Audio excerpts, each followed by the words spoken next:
nós não estamos lutando contra seres humanos. Nossa luta é mais profunda. Nosso verdadeiro inimigo são as trevas.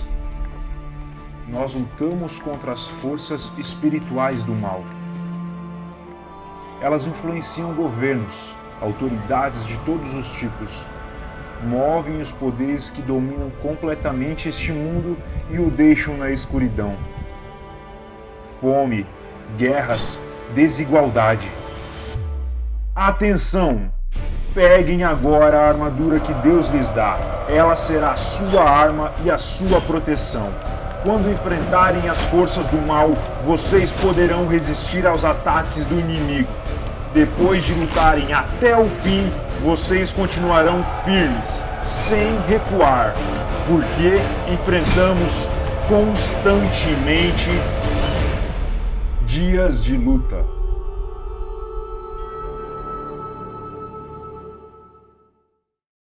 Eu te louvo, Senhor Jesus, porque o Senhor já se moveu aqui hoje, Pai. O Senhor tem trabalhado nos corações, Pai, tem trabalhado no meu coração, no coração de cada um, Pai. Eu sei que o Senhor vai continuar falando, Pai. Usa a Tua palavra, Pai. Usa a minha boca, Senhor Jesus, para falar aos Teus filhos, Senhor Jesus. Para que todos nós aqui possamos ser ministrados, Senhor, por Ti, Jesus. Todos nós aqui possamos ser terra boa, Pai. E a gente possa ouvir a Tua palavra, Pai, aplicar ela na nossa vida, Pai, para que ela seja transformadora no nosso dia a dia, Senhor. Em nome de Jesus, nós entregamos, Senhor, tudo que nós temos aqui hoje, Pai, para Te ouvir, Senhor Jesus, para realmente estar contigo. Em nome de Jesus, Pai. Amém.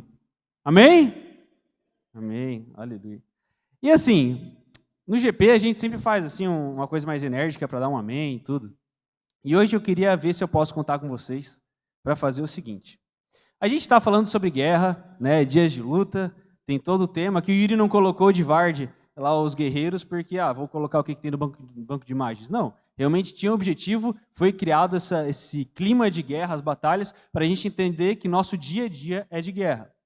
Então, lembrando do filme dos 300, se você viu, se você não viu, quando o rei falava com a galera, com os guerreiros, e eles concordavam com aquilo, eles falavam, au, certo? Aí quem viu sabe. Então, eu quero saber se hoje, quando o Senhor falar para nós algumas coisas, a gente vai poder dizer juntos, eu vou contar para a gente saber o tempinho certo, mas para a gente dizer juntos, au. Pode ser? Pode? Então vamos lá, vamos testar então. 1, 2, 3. Au! Ó! 1, 2, 3. Aí, ó, tá ficando legal, tá ficando legal. Até o final a gente consegue. Show de bola.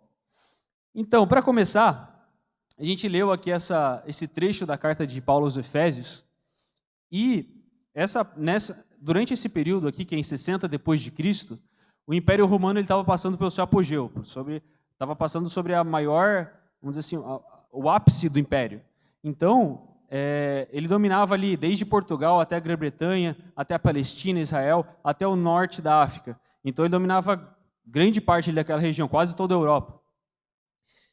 E a gente tem que entender que a gente também participa de um reino, amém? A gente faz parte de um reino eterno, do reino do nosso Senhor, e o nosso rei é o nosso Deus, é Jesus Cristo, e ele já venceu. Então a gente também faz parte de um reino muito poderoso. E lá em Salmo 110 fala o seguinte, ele julgará as nações, cobrirá de mortos os campos de batalha, e no mundo inteiro derrotará reis. No caminho, o rei beberá água de um ribeirão e se levantará vitorioso. Au! Aí. Legal. Mas a gente tem que entender que a nossa vida, o objetivo todo desse mês é a gente entender que cada segundo do nosso dia faz parte de uma guerra. Querendo a gente ou não, querendo a gente, se percebendo ou não, onde a gente vai, existe uma guerra espiritual sendo travada. E não é uma escolha, não, eu vou para um lugar onde tem paz, não. Não, todo lugar existe uma batalha espiritual sendo travada. Nesse momento existe uma batalha espiritual. E é por isso que nós oramos, é por isso que nós entregamos nosso caminho ao Senhor, porque a gente tem que sempre estar disposto a lutar essa guerra, a batalhar pelo reino do Senhor. E lá em Isaías 45, 24 fala o seguinte, por mim mesmo, o Senhor falando, por mim mesmo eu jurei, a minha boca pronunciou com toda integridade uma palavra que não será revogada. Diante de mim, todo joelho se dobrará. Junto a mim, toda língua jurará. Tem uma coisa que o Paul Washer fala, que eu acho muito interessante, que é: todo joelho se dobrará. Alguns de nós entendemos a graça que nos foi dada e nos ajoelharemos diante dele. E alguns terão seus joelhos quebrados, porque todo joelho se dobrará.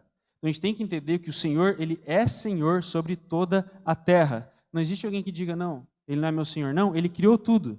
Ele é o Criador de todas as coisas. Ele que fez tudo. Ele é o Senhor de tudo. Se ele fizer isso aqui, ele é muito mais poderoso que o Thanos. Ele não estoura só metade da galera. Tudo pode acabar. Mas ele é misericordioso, ele é amoroso, ele decidiu fazer tudo que a gente conhece. Então, ele é o nosso Senhor. E entendendo que nós estamos nesse clima de batalha, a gente pode ir lá, ver em Daniel 10 uma história muito interessante. Que teve um momento que Daniel estava orando ao Senhor, numa batalha, pedindo resposta. Ele orava e ele não recebia resposta. Ele orou por 3 semanas não recebendo resposta. E quando terminou as 3 semanas, veio um anjo até ele, e aí veio falar com ele e disse: cara, eu queria ter vindo antes, mas eu estava lutando contra a potestade da Pérsia, eu não consegui chegar antes. Precisei pedir ajuda para Miguel, que é o chefe dos anjos, para poder lutar. E essa é uma revelação muito interessante, porque realmente mostra na prática como estava havendo uma batalha espiritual ali naquele momento. Não é só tipo assim: ah, não, sei lá, tá um nevoeiro aí, está acontecendo alguma coisa. Não, existe uma batalha acontecendo, uma batalha muito séria. E é por isso que a gente tem que estar engajado nisso, engajado nessa guerra, engajado em realmente, poxa, eu preciso levar o reino adiante. E é muito lindo, porque você pensa que nós somos filhos de Deus. Nós entendemos que estamos nessa guerra e que o nosso rei já venceu, amém? Então, a gente vai para uma guerra, que a gente sabe que o Senhor nos protege, que nós somos imortais e que o nosso rei já venceu. Então, o nosso único objetivo de ir para essa guerra é salvar o maior número de aliados possível, certo? Isso é o que faz sentido, é me jogar, porque eu tenho que trazer o máximo de pessoas possível, conseguir salvar o máximo de pessoas possível. Porque o nosso rei já venceu. Amém?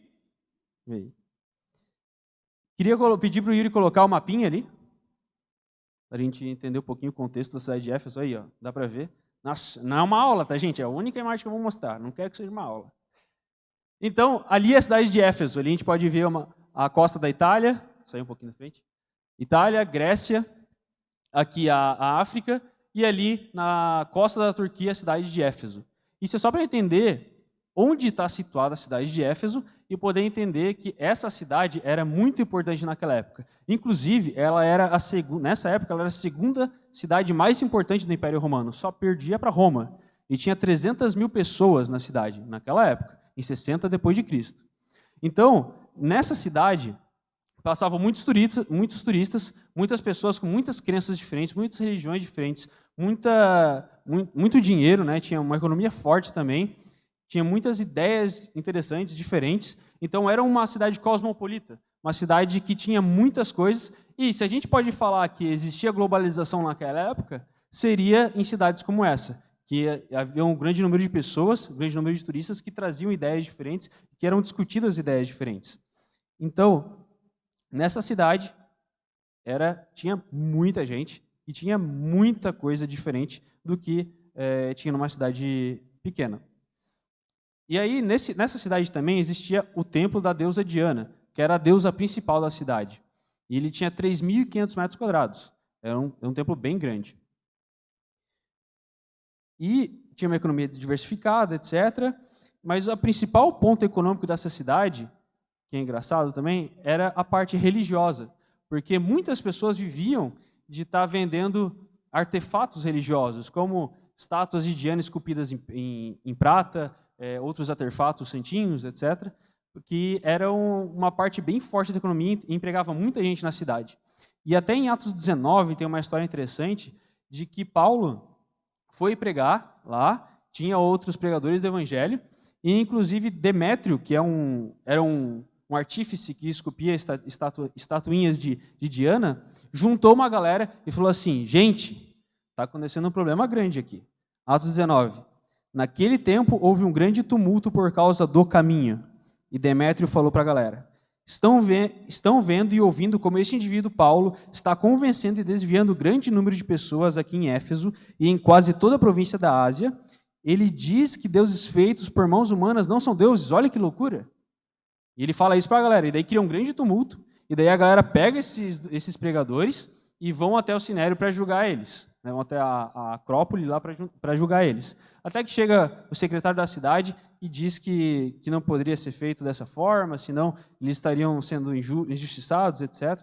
Mas o caminho, como era chamado naquela época, provocou um grande tumulto nessa cidade. E é aqui que a gente está inserido nessa palavra de que Paulo mandou os efésios para se revestirem. Então a gente pensa aqui, beleza, Éfeso era uma cidade cosmopolita, tinha muitas ideias, tinha muita coisa diferente e tinha pessoas que eram frontalmente contra a pregação desse evangelho. Alguma relação com os nossos dias?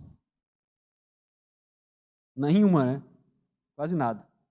Então, Éfeso é uma cidade muito interessante para a gente perceber que, o que Éfeso era, a gente vê muito hoje em dia. A gente vê várias ideias, muitas religiões, várias coisas acontecendo, muitas ideias de tudo, política, religião, futebol, de tudo é diferente. E a gente vê pessoas que são frontalmente contra o evangelho. E a gente está inserido nisso. Por isso que é tão interessante a gente entender o que Paulo está falando aos Efésios e por que ele fala de se revestir com essa armadura. E aí a mensagem de Paulo, nesse livro dos Efésios, começa com ele ali no versículo 15 e 16 falando: por essa razão, desde que ouvi falar da fé que vocês têm no Senhor Jesus e do amor que demonstram para com todos os santos, não deixo de dar graças a Deus por vocês, mencionando-os em minhas orações. Então, era uma igreja muito ativa, era uma igreja que realmente estava praticando aquilo que foi ensinada. E então Paulo começa elogiando eles. Paulo elogia, próximos capítulos dá orientações de como viver como cristãos em família, como viver na igreja, como viver no casamento, entre amigos, servos, etc.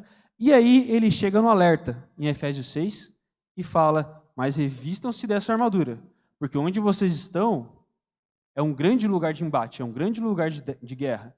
Vocês estão expostos a muitas coisas, vocês precisam se revestir da armadura do Senhor, da mesma forma que nós. Nós precisamos nos revestir de toda essa armadura para que a gente possa estar protegido contra esse lado do inimigo.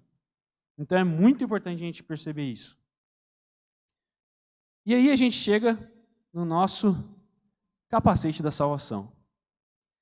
E para quem já andou de bike e não usou capacete, caiu, ou de moto, sabe como é difícil, né? Então a gente vê por aí como que é a importância do capacete.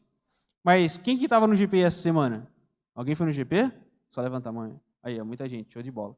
Então, uma coisa muito interessante que a gente discutiu no GP é que o capacete, ele protege os sentidos do guerreiro.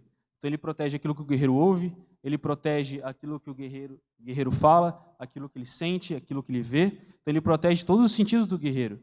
E essa é a importância do nosso capacete da salvação.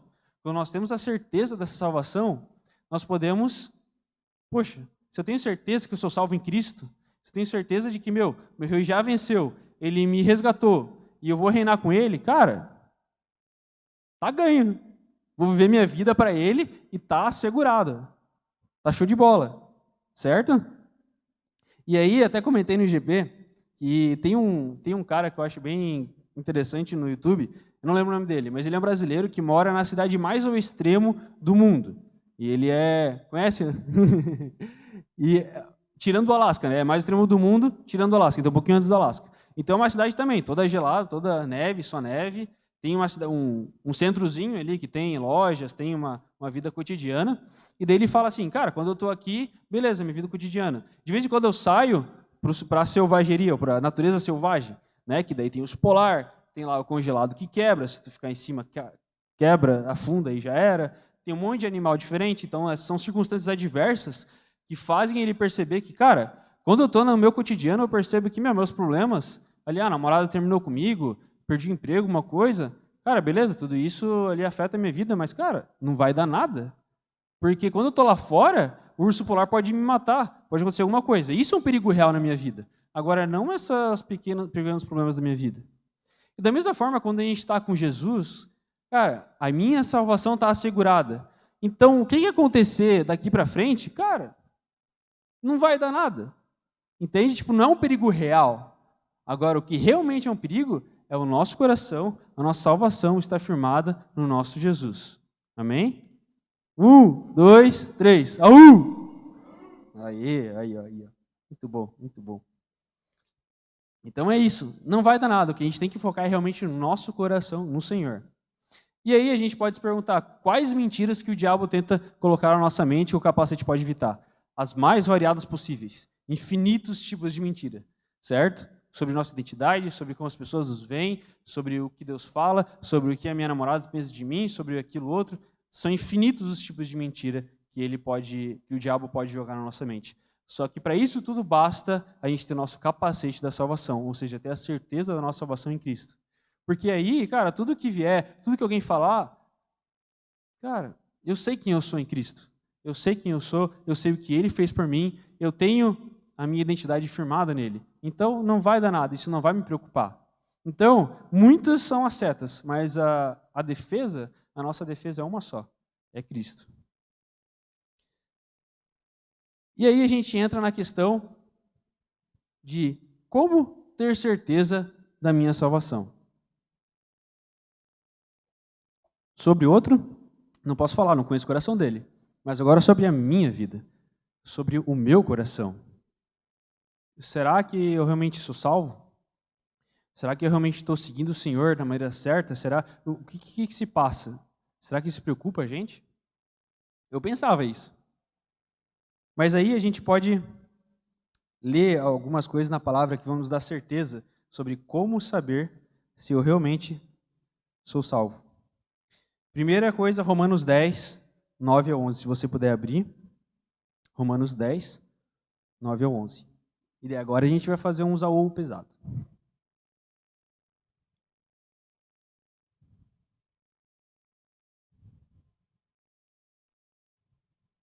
Romanos 10, versículo 9 a 11. Fala o seguinte: se você confessar com a sua boca que Jesus é Senhor e crer em seu coração que Deus o ressuscitou dentre os mortos, será salvo. Pois com o coração se crê para a justiça e com a boca se confessa para a salvação. Como diz a Escritura, todo que nele confia jamais será envergonhado. 1, 2, 3. Aleluia! Glória a Deus! Então, quem confessar será salvo. Mas é interessante que ele fala, não é quem confessou, não é quem disse uma vez, quem confessa, quem confessar Jesus.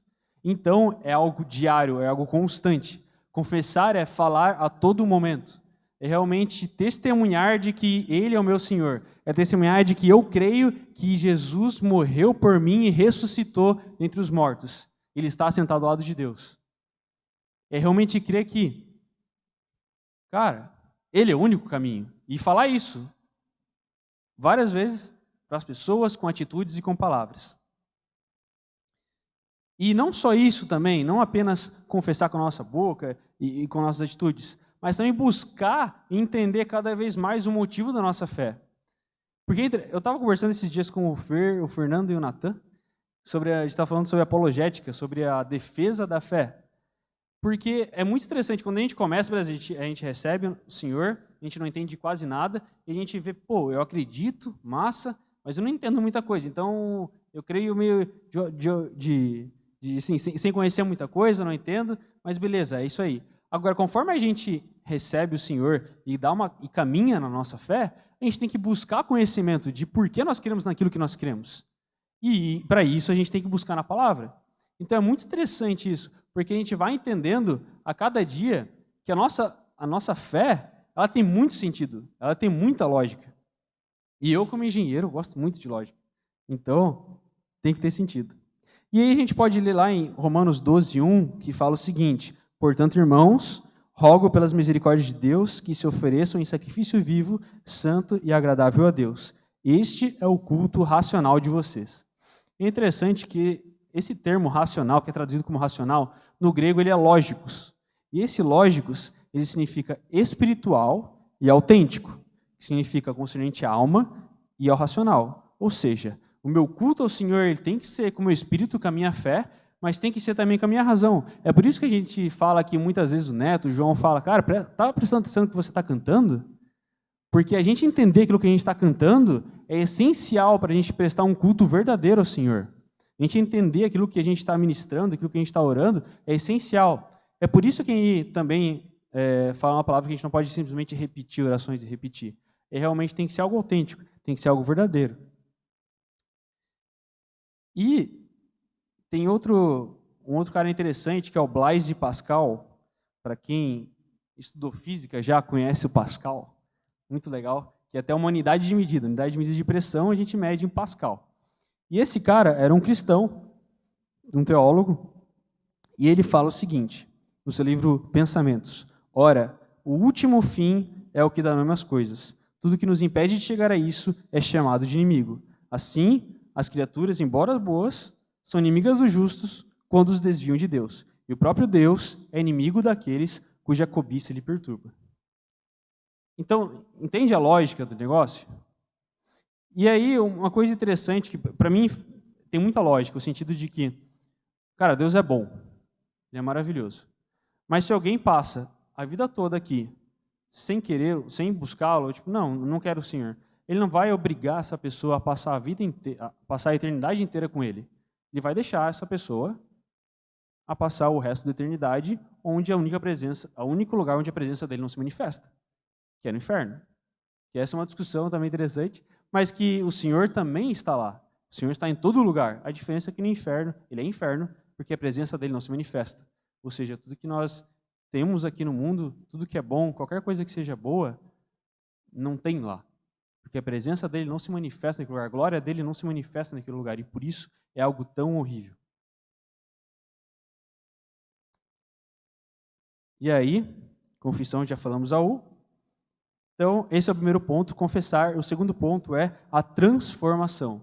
Então, o segundo ponto que atesta que nós somos salvos é a transformação do nosso ser. 2 Coríntios 5,15 fala: e ele morreu por todos, para que aqueles que vivem já não vivam mais para si mesmos, mas para aquele que por eles morreu e ressuscitou, de modo que, de agora em diante, a ninguém mais consideramos do ponto de vista humano. AU. 1, 2, 3. Aí. Eu me confundi. Show.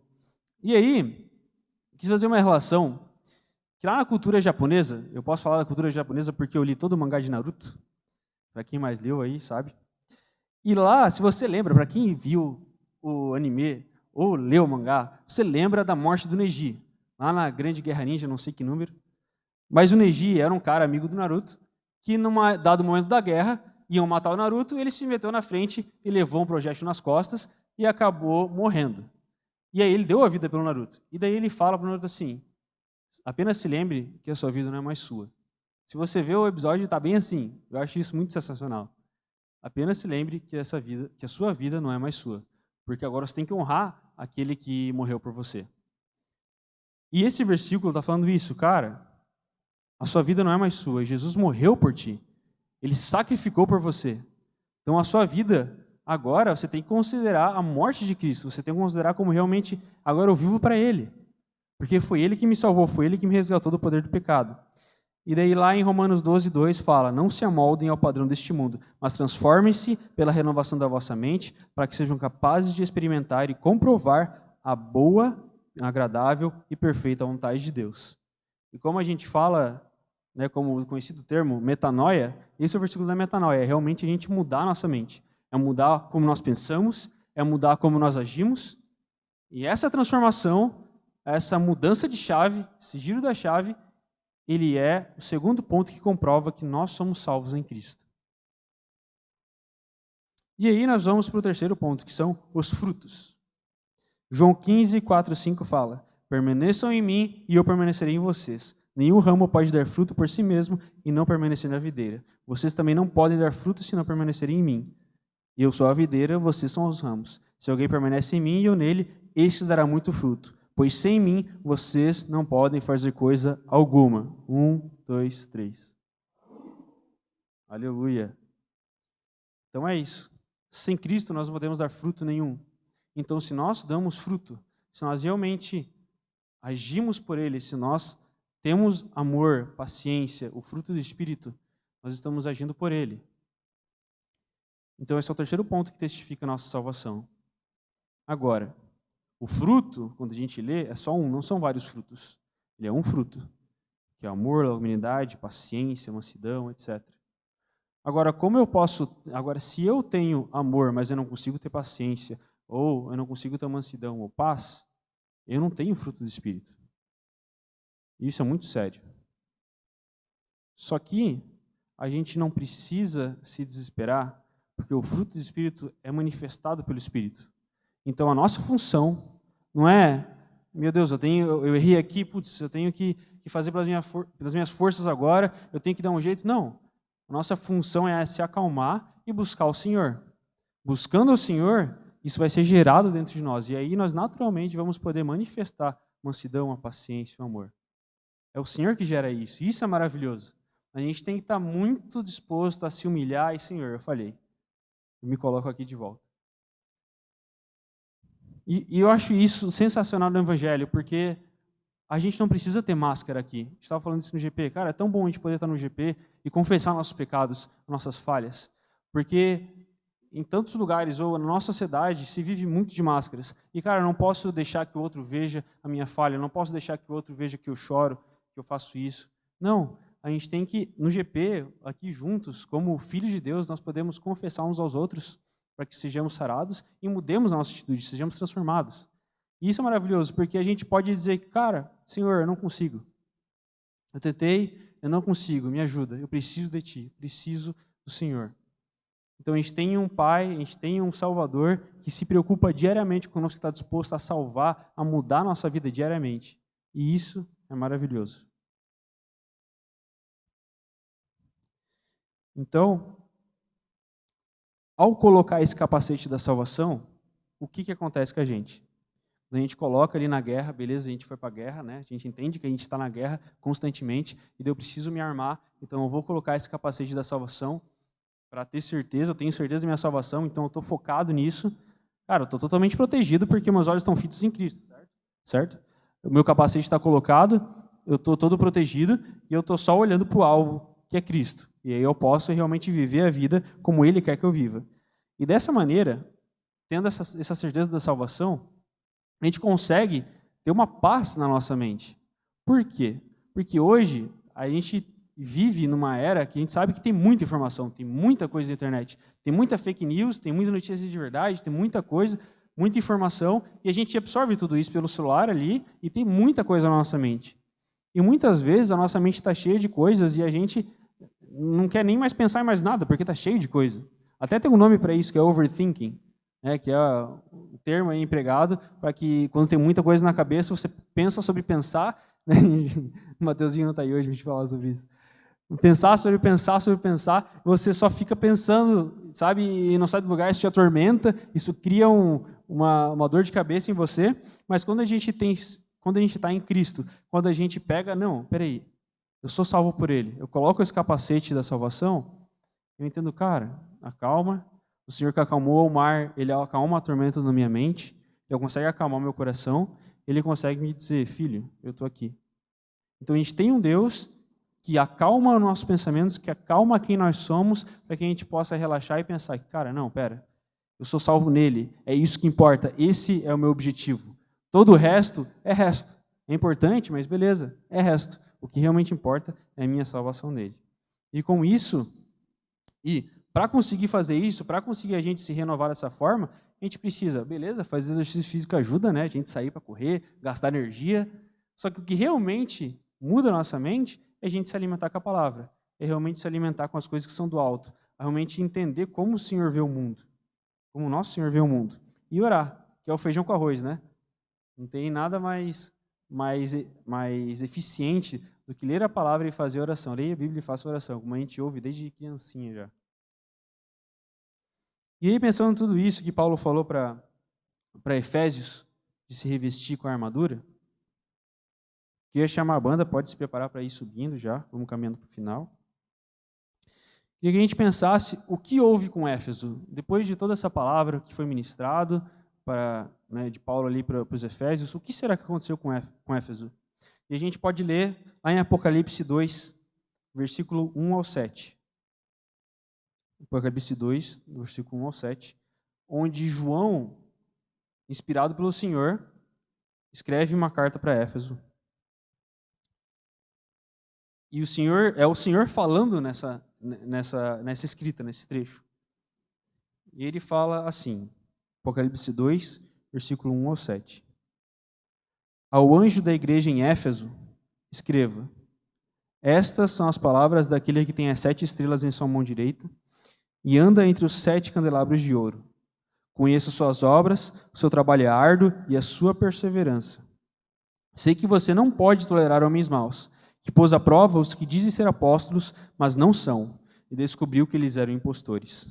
Você tem perseverado e suportado sofrimentos por causa do meu nome e não tem desfalecido. Ou seja, você tem enfrentado os dias de luta, você tem lutado, você tem enfrentado dificuldades, você tem passado o seu dia a dia e você tem prevalecido. Porém, contra você tenho isto: você abandonou o seu primeiro amor. Lembre-se de onde caiu, arrependa-se e pratique as obras que praticava no princípio.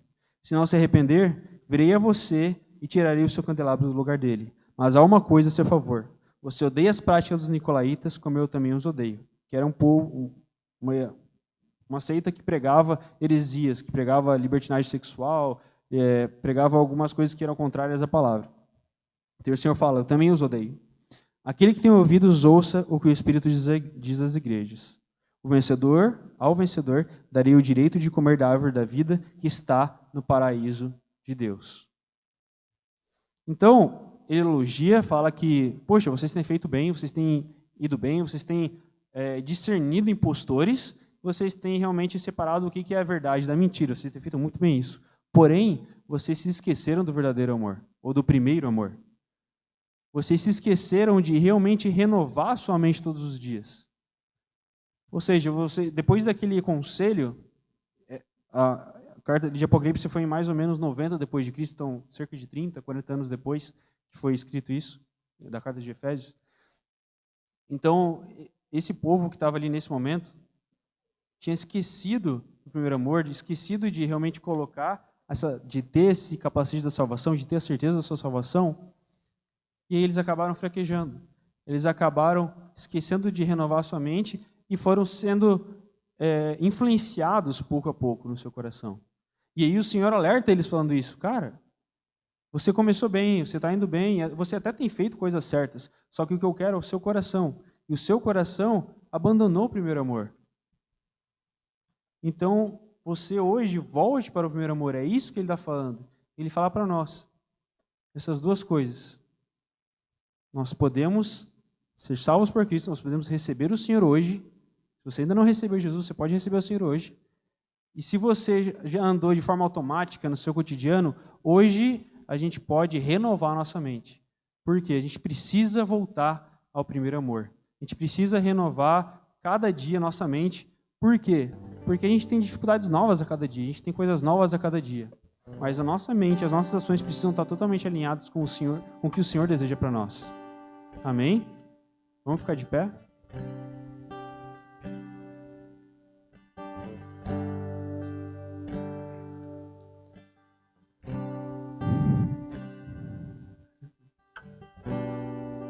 Então essa certeza da salvação tem que ser uma constante na nossa vida.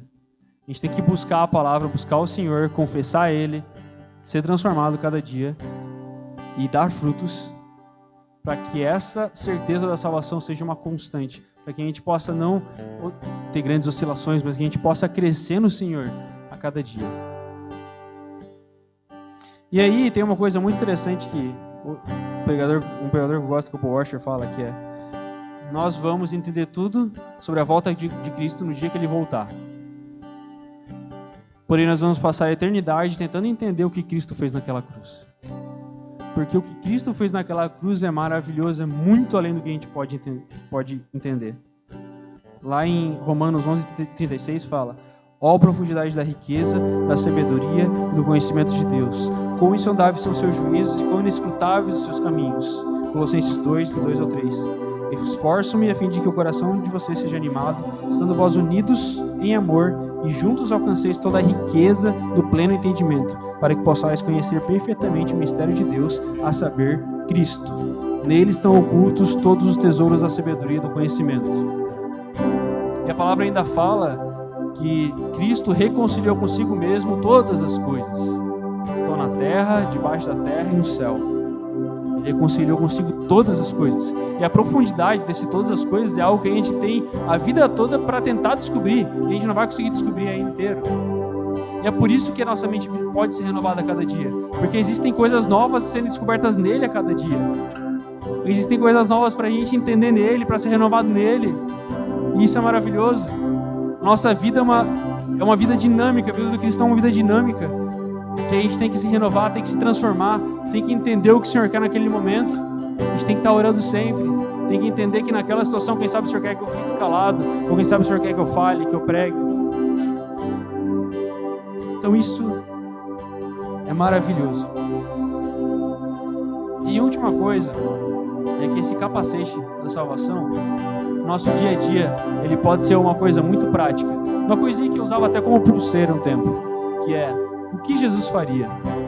Uma pergunta muito simples que a gente realmente coloca no nosso capacete e pensa: cara, nessa situação, nessa decisão, o que Jesus faria? Como será que ele agiria dessa forma com essa pessoa, nessa situação? Então que a gente possa renovar a nossa mente todos os dias. Que a gente possa renovar, ler no Senhor, ler a sua palavra, orar e renovar nossa mente, nosso coração nele.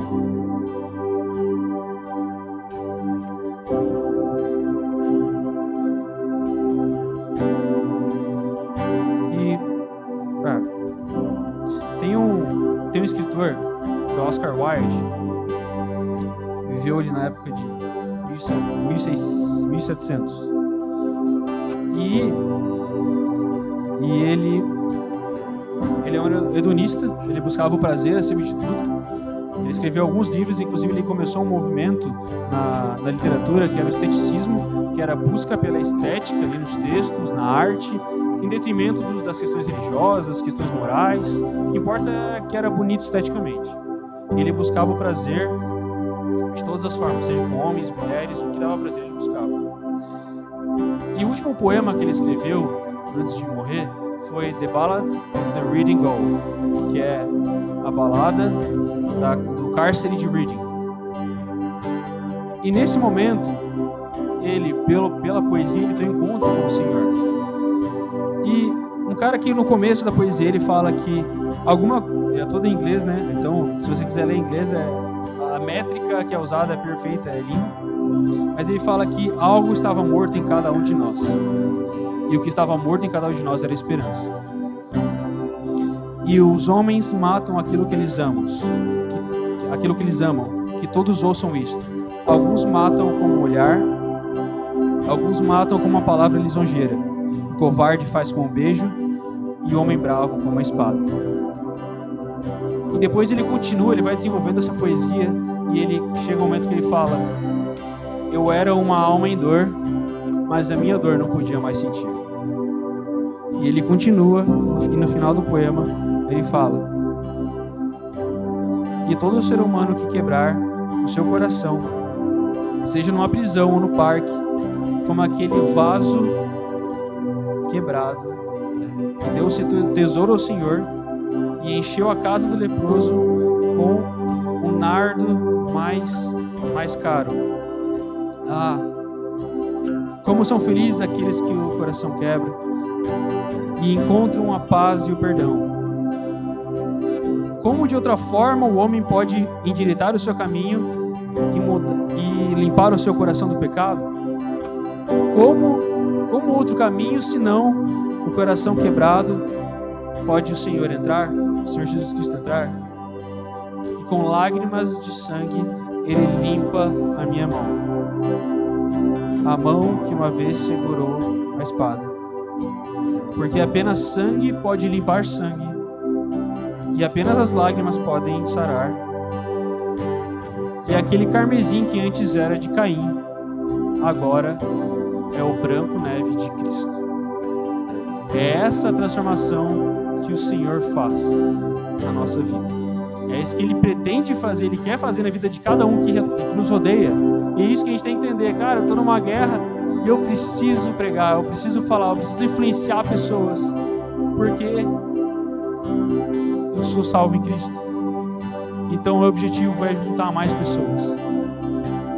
Mas, primeiro, a gente vai fazer 2 orações. A primeira é, se você ainda não recebeu Jesus como seu Senhor, se você não tem certeza da sua salvação hoje, receba Ele hoje.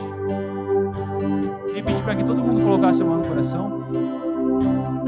Se você quer receber Ele hoje, ora junto comigo. Pai, nós te louvamos, Pai, por essa noite, Pai. Nós te louvamos porque Tu és grande, Pai, Tu és maravilhoso.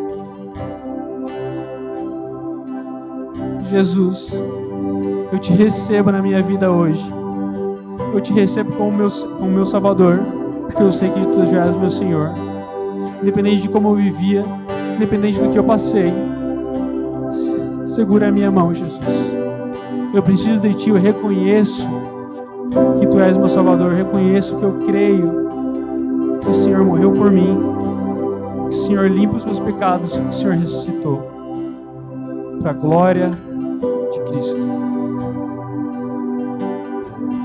Em nome de Jesus, Pai, eu te peço, Pai, que realmente, Pai, corações sejam transformados, Pai, que o Senhor possa entrar em vidas aqui hoje, Pai, transformar caminhos, Pai, possa transformar, Pai, Senhor, toda a vida, Pai, com toda a vida das pessoas, Pai.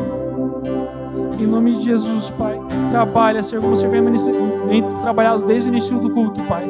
Que hoje possa ser uma noite de transformação para todos nós, em nome de Jesus, Pai. E se você entende que eu recebi Jesus como meu Senhor e Salvador, porém no meio do caminho eu deixei para trás o primeiro amor. No meio do caminho eu fiz alguma coisa que eu não estou mais agradando ao Senhor. Eu não tenho mais a certeza de que eu sou da salvação. Eu não sei, minha mente está confusa. Hoje é o momento que o Senhor quer trazer restauração. Ele quer trazer reconciliação. Amém? Ele quer trazer reconciliação aqui hoje. Então,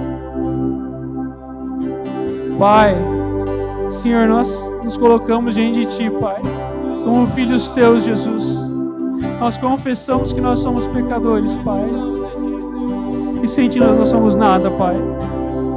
Senhor, tenha misericórdia de mim, Pai, porque eu deixei o primeiro amor, porque eu fiz tantas coisas em prol do reino, mas sem o meu coração estar ali. Toma-me de novo, Pai, na Tua cruz, Senhor Jesus. Eu me entrego, Pai. Ore e se entregue agora, Senhor Jesus. Senhor Jesus está aqui hoje para te abraçar, para te receber de volta. Porque Ele te ama, Ele nunca deixou de te amar. Ore a seu Salvador. Tu és maravilhoso, Jesus. Muito obrigado, Pai. Muito obrigado por hoje à noite, Pai. Muito obrigado porque Tu és santo, Pai. Tu és maravilhoso. E a cada dia Tu nos dá a chance de voltar a Ti, Pai. Então hoje nos entregamos, Pai, novamente a Ti, para que o Senhor seja a nossa verdade, o Senhor seja a nossa certeza da salvação, Pai. Glórias a Ti, Senhor Jesus. Amém.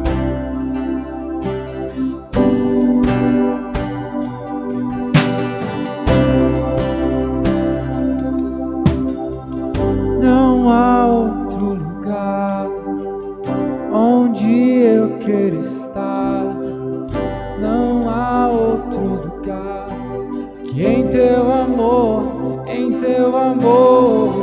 não há outro lugar onde eu quero estar. Não há outro lugar em Teu amor, em Teu